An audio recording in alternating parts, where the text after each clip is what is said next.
Hello everybody, now today's video is going to be a little bit different. It's going to be a little bit shorter than normal, basically because the B teams around Madrid are killing my vibe. First of all, it was Alcorcón who don't check their emails, and now it's Rayo Vallecano who have told me that freelancers are not allowed to film inside their Ciudad Deportiva. So here I am, standing right outside it. I'm not going to film anything inside Rayo Vallecano. I repeat, I am not going to film anything inside, so don't you dare take this down.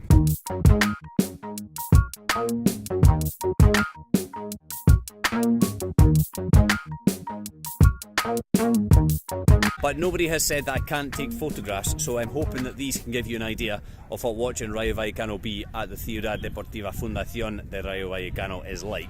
Now, as usual with the B teams, I'm going to point you in the direction of the videos that I've done when I've been to see the big team playing, if you want a lowdown on the club in general. So Rayo Vallecano B have been in existence since 1956, and they've played at least in the Tercera division since 1988, although they did actually spend 4 seasons out of 5 in the Segunda B between 2010 and 2015. They finished third last season. They lost out in the promotion playoffs. They're not doing nearly as well this time around. They're 11th in the table at the moment, right in the middle. They're 10 points off the playoffs and 11 clear of the relegation zone. They've actually just won 1 of their last 8 matches, which has kind of destroyed their season a little bit, though they have lost only 1 of their 11 games at home, and you'd have to think they're with a decent chance of winning today against Pozuelo. Now, they've actually been one of the better teams in the league in recent years, but they're having a bit of a shocking campaign. They're 18th out of 20 this time around. They're 4 points from safety.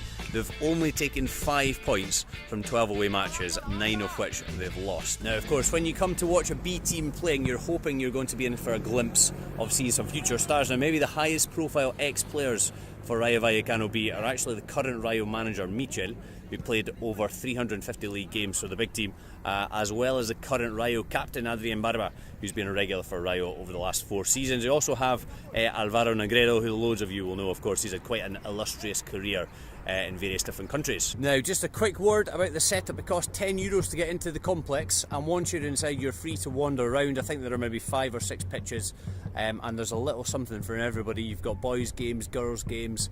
I think there was even an over 35s league going on. So yeah, it's possible to be watching one game just to spin round, and then you're watching another one. I think actually somebody who was watching a girls match got smacked in the face by a clearance. So yeah, just keep your wits about you if you're down here. First thing that struck me about that first half was that the Rayo B boss seems to be an incredibly angry man. I think he used more swear words than non-swear words throughout the 90 minutes, and he didn't really give his players any encouragement whatsoever throughout the match. He was very critical of them, which I'm not sure is the best tactic with young players, to be totally honest with you. Both teams did try to play football the correct way, as you might say. Pozuelo had some nice passing moves, although things inevitably broke down as they ventured further forward. Rayo B were playing their short goal kicks out from the back. They were playing it around in defence, which kind of worked from time to time, and they did manage to get forward and build attacks from the back, but there were also really risky moments as well that they somehow managed to get away with. Now, Pozuelo had the 2 best chances of the first half, so I think it was only right that they went in 1 goal ahead at the break. They had a nice move that they worked from right to left, ended up with a 1-on-1 chance that was saved by the goalkeeper, and then the goal just before half time was an absolute howler from the Rayo defence. It was just a big punt forward. They misjudged the bounce, and it was basically 2-on-1 for Pozuelo, and he tucked it away quite nicely for 1-0. Second half was a bit faster pace, was more open, there were more spaces for counter-attacks. There were narrow misses at either end just after the restart, but Rayo got back into it. They actually moved their winger, who was playing on the touchline basically for the whole of the first half. They moved him inside, and that made a massive difference. They were much quicker, much more incisive passing, and more pace through the middle, and that was what basically enabled them to turn the game around. So they ended up winning by 2-1. Sliced Pozuelo open a couple of times.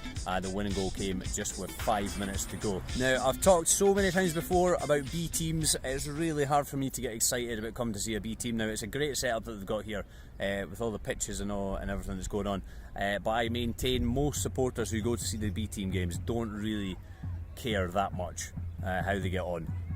So, you know, the Pozuelo fans that were in attendance, they were the ones that were getting riled up. The Rayo fans just seem to be there for a bit of a day out. Now, Rayo is obviously one of the teams, I've mentioned this so many times before as well, is obviously one of the teams that you go along to see the big team in action, and they're probably one of the most passionate group of fans that I think I've ever seen. Doesn't necessarily transfer into the B team games, although it's not really a surprise. I think there might have actually been more people watching the kids games, or maybe even a better atmosphere with the mum and dads that went along. Hope you guys have enjoyed a little bit of a different video this week. Please let me know if you think it was worthwhile, and if you think it was rubbish, then keep it to yourself. No, I'm kidding. If you think it was rubbish, then also let me know that as well. I can take it, I won't be offended. As always, remember to subscribe to the Team on Tour on YouTube, as well as following on Twitter, on Facebook and on Instagram. See you guys next time.